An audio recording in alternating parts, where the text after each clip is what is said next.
ವೃಷಭ ರಾಶಿಯವರಿಗೆ ಸ್ವಾಗತ. ನಾವು ಸೆಪ್ಟೆಂಬರ್ ತಿಂಗಳಲ್ಲಿ ನಿಮಗೆ ಏನೇನು ಫಲಗಳು ಪ್ರಾಪ್ತಿಯಾಗುತ್ತೆ ಅಂತ ಹೇಳಿ ಒಂದೊಂದಾಗಿ ಗ್ರಹಗತಿಗಳನ್ನು ಆಧರಿಸಿ ನೋಡ್ತಾ ಹೋಗೋಣ. ಮೊದಲನೇದಾಗಿ ನಿಮಗೆ ದ್ವಿತೀಯ ಭಾವದಲ್ಲಿ ಕುಜಗ್ರಹದ ಸ್ಥಿತಿ ಎನ್ನುವಂಥದ್ದು ಈ ಮಾಸದಲ್ಲಿ ಇರುತ್ತೆ.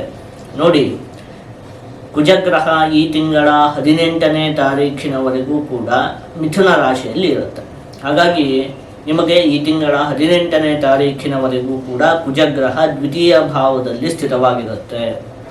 ಹಾಗಾಗಿ ನೀವು ಕೆಲವೊಂದು ವಿಚಾರಗಳಲ್ಲಿ ಒಂದು ಸ್ವಲ್ಪ ಜೋಪಾನವಾಗಿ ಇರಬೇಕಾಗತ್ತೆ. ದ್ವಿತೀಯ ಭಾವ ಅಂತ ಹೇಳಿದರೆ ಭರ್ತವ್ಯಮಖಿಲಂ ವಿತ್ತಂ ವಾಣಿ ಚಕ್ಷುಶ್ಚ ದಕ್ಷಿಣಂ ಇತ್ಯಾದಿಯಾಗಿ. ವಿತ್ತ ಹಣಕಾಸಿನ ಸ್ಥಾನ, ಅಲ್ಲಿ ಕುಜಗ್ರಹದ ಸ್ಥಿತಿ ಇರೋದ್ರಿಂದಾಗಿ ಹಣಕಾಸಿಗೆ ಸಂಬಂಧಪಟ್ಟಿರುವಂತಹ ವಿಚಾರದಲ್ಲಿ ನಿಮಗೆ ಒಂದಷ್ಟು ವಂಚನೆಗಳು ಉಂಟಾಗುವುದಕ್ಕೆ ಅವಕಾಶ ಇರುತ್ತೆ. ನೋಡಿ, ಹಣಕಾಸಿನ ಯಾವುದೇ ದೊಡ್ಡ ದೊಡ್ಡ ವ್ಯವಹಾರಗಳನ್ನು ಕೂಡ 18ನೇ ತಾರೀಖಿನವರೆಗೂ ಕೂಡ ನೀವು ಮಾಡುವಂಥದ್ದು ಬೇಡ. ಒಂದು ಸ್ವಲ್ಪ ಹಣಕಾಸಿನ ವಿಚಾರದಲ್ಲಿ ವಂಚನೆಗಳು ಉಂಟಾಗುವುದಕ್ಕೆ ಅವಕಾಶ ಇದೆ. ಹಾಗೆ ಸಾಲವನ್ನು ಕೊಡುವಂಥದ್ದು ಬೇಡ. ಯಾರೋ ಬಂದು ಕೇಳಿದ್ರು ಕಷ್ಟದಲ್ಲಿದ್ದಾರೆ ಅಂಥೇಳಿ ತೆಗೆದು ಕೊಟ್ಟುಬಿಟ್ರೆ ಅದು ನಿಮಗೆ ಮತ್ತೆ ಹಿಂತಿರುಗಿ ಬರುವುದಿಲ್ಲ. ಹಾಗಾಗಿ ಈ ವಿಚಾರಗಳಲ್ಲಿ ಸ್ವಲ್ಪ ಜೋಪಾನವಾಗಿರಬೇಕಾಗತ್ತೆ. ಹಾಗೆ ಇನ್ನೊಂದು, ಹಣದ ಹೂಡಿಕೆಯನ್ನು ಮಾಡುವಂಥದ್ದು ಬೇಡ. ಷೇರು ಮಾರುಕಟ್ಟೆ ಇತ್ಯಾದಿಗಳಲ್ಲಿ ಹಣದ ಹೂಡಿಕೆಯನ್ನು ಕೂಡ ಒಟ್ಟಲ್ಲಿ ಏನು ಗೊತ್ತಾ, 18ನೇ ತಾರೀಖಿನವರೆಗೂ ಕೂಡ ನೀವು ಹಣಕಾಸಿನ ವಿಚಾರದಲ್ಲಿ ಅತ್ಯಂತವಾಗಿ ಜೋಪಾನವಾಗಿ ಇರಬೇಕಾಗತ್ತೆ.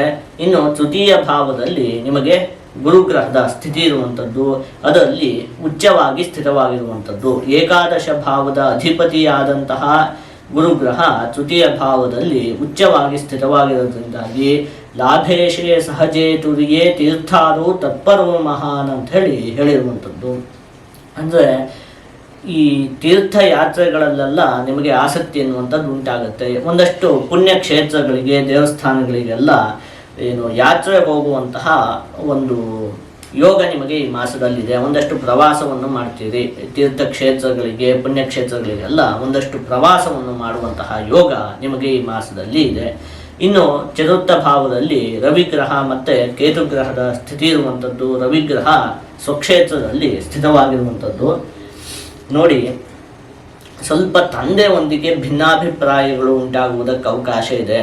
ನಿಮ್ಮ ತಂದೆ ಏನೋ ಹೇಳ್ತಾರೆ, ಅದಕ್ಕೇನೋ ಒಂದಷ್ಟು ವಾದ ವಿವಾದಗಳು ಉಂಟಾಗುವುದಕ್ಕೆ ಅವಕಾಶ ಇದೆ. ಹಾಗಾಗಿ ಇದೊಂದು ವಿಚಾರದಲ್ಲಿ ಸ್ವಲ್ಪ ನೀವು ಜೋಪಾನವಾಗಿರಬೇಕಾಗತ್ತೆ.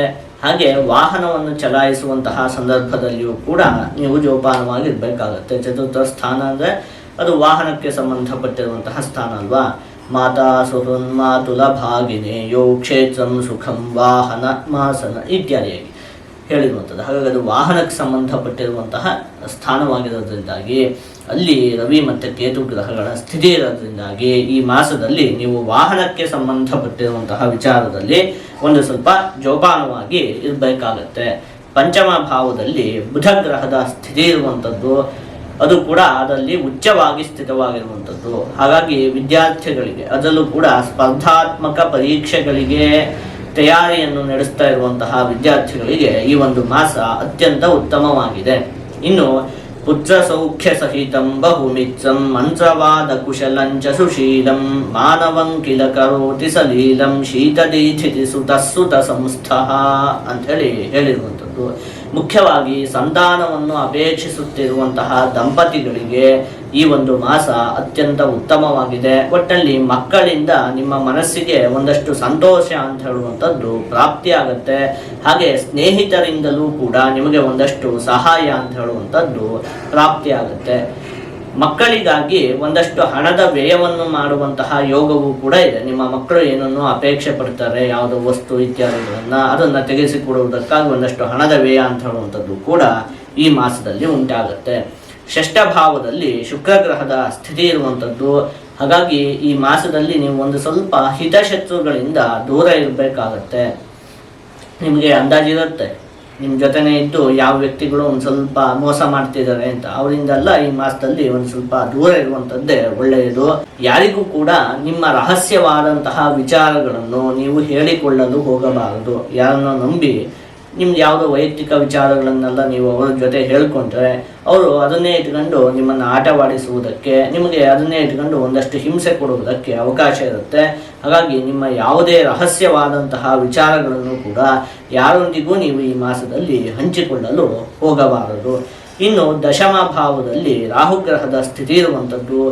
ಹಾಗಾಗಿ ವಿದೇಶದಲ್ಲಿ ಉದ್ಯೋಗ ಮಾಡ್ತಾ ಇರುವಂತಹ ವ್ಯಕ್ತಿಗಳಿಗೆ ಅಥವಾ ಉದ್ಯೋಗಕ್ಕಾಗಿ ವಿದೇಶಕ್ಕೆ ಹೋಗಲು ಬಯಸ್ತಾ ಇರುವಂತಹ ವ್ಯಕ್ತಿಗಳಿಗೆ ಈ ಒಂದು ಮಾಸ ಅತ್ಯಂತ ಉತ್ತಮವಾಗಿದೆ. ಶನಿಗ್ರಹ ಏಕಾದಶ ಭಾವದಲ್ಲಿ ಸ್ಥಿತವಾಗಿದೆ. ಹಾಗಾಗಿ ವಕೀಲ ವೃತ್ತಿಯನ್ನು ಮಾಡ್ತಾ ಇರುವಂತಹ ವ್ಯಕ್ತಿಗಳಿಗೆ ಈ ಒಂದು ಮಾಸದಲ್ಲಿ ಅತ್ಯಂತ ಉತ್ತಮವಾಗಿ ಲಾಭ ಅಂತ ಹೇಳುವಂಥದ್ದು ಪ್ರಾಪ್ತಿಯಾಗುತ್ತೆ. ಆದಷ್ಟು ನೀವು ಈ ಮಾಸದಲ್ಲಿ ಲಕ್ಷ್ಮೀ ಸಹಿತವಾದಂತಹ ವಿಷ್ಣು ದೇವರ ಆರಾಧನೆಯನ್ನು ಮಾಡಬೇಕು. ಹೀಗೆ ಮಾಡುವುದರಿಂದ ನಿಮಗೆ ಯಾವುದೇ ಅಶುಭ ಫಲ ಅನ್ನುವಂಥದ್ದು ಪ್ರಾಪ್ತಿಯಾಗುವುದಿಲ್ಲ. ಎಲ್ಲ ಶುಭ ಫಲಗಳು ಕೂಡ ಸಂಪೂರ್ಣವಾಗಿ ಪ್ರಾಪ್ತಿಯಾಗುತ್ತೆ.